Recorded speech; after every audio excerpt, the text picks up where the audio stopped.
Hello, junior high. Every week I want to give you some kind of a tech tip to help you organize your life or get to know technology a little better. So I thought today we would talk about how to set up your folder system to be in the most organized fashion. So I want you to watch what I'm doing here. Some of you might have a clue about how to do this anyway, but this will set us up for some success here. So what I want to do is talk about what our folders look like on this side of your Gmail account. So right now you've got your basic folders. You got inbox, you've got stars, snooze, sent, etc.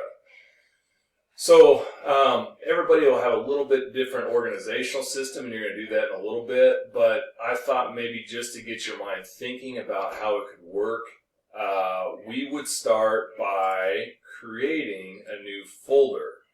So what I'm going to do is I'm going to assume, let's assume I'm in 8th grade, I'm going to create a new label, and I'm going to make that label be 8th grade. So 8th grade, I'm going to hit create.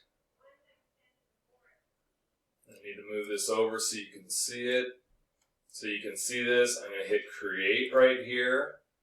And as soon as I do that, when I go back up, you're going to see that I now have an 8th grade folder over here. So that would be one thing, but I think we need to even divide that a little bit further down. So let's say 8th grade, you have 7 different classes. So let's say that you want to make a folder for each different class. So what I'm going to do is, again, I'm going to go to create a new label. Move this over. And let's say I have art is one of my classes. I'm going to put in art here. And I'm going to nest that under 8th grade. And I'm going to hit create.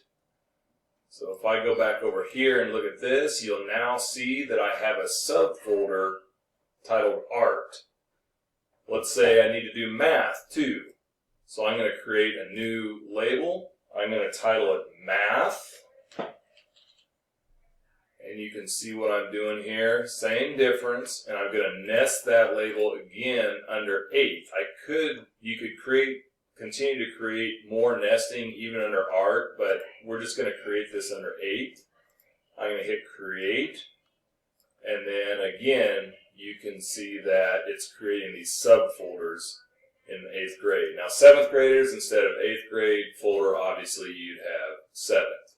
So now that I've done that, you can organize your emails. So if I were to click on this email here, and I click on it, and then I go over here to move to, instead of just having a whole running list of emails down here, I can actually move this into, let's say I want to put it in 8th art. Okay, so I'm going to move it to there. So now it takes it away from my inbox here, and if I go and look at art, there it is. Okay, so what I want you guys to do today is, if you're in 7th grade, you're going to create a 7th folder. If you're in 8th grade, you'll create an 8th folder. And I want you to create an organizational system that works for you, so you can start putting your emails into different folders in your Gmail account. All right? So good luck with that, and your advisor should be able to help you if you need help. And if you can't find help, come talk to me and we'll get it worked out.